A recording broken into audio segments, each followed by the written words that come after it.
What about Mason Mount? He's missed the 3 wins. Reece James is out ill for the Leicester game. Any sign of them?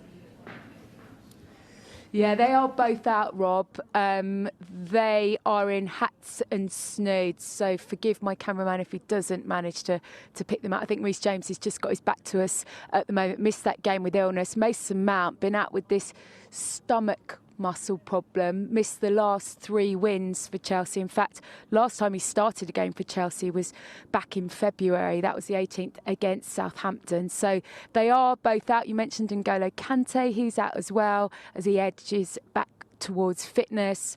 And it feels a little bit like they might have found momentum at just the right time, doesn't it? Probably don't want the international break to come. They've just got themselves in a position now where they can push on. Just looking at the table, still 10th. But when you look at some of the teams above them, and I'm sure you've studied it very, very closely, 11 points behind Spurs in 4th, and they've got a game in hand. And you know what it's like in this league. If you can find form in the run-in, then who knows where this side may end up.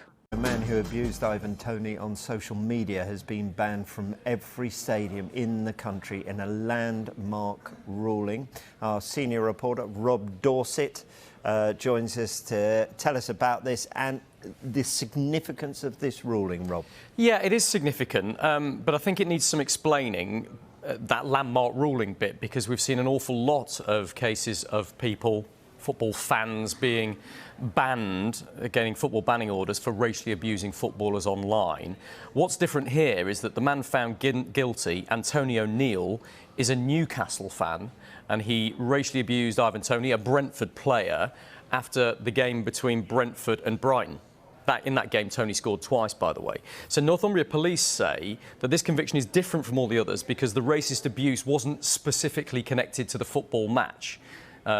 The Newcastle fan was watching the game, but it wasn't a football-related level of racist abuse, and yet the punishment has been a football punishment, and that's never happened before.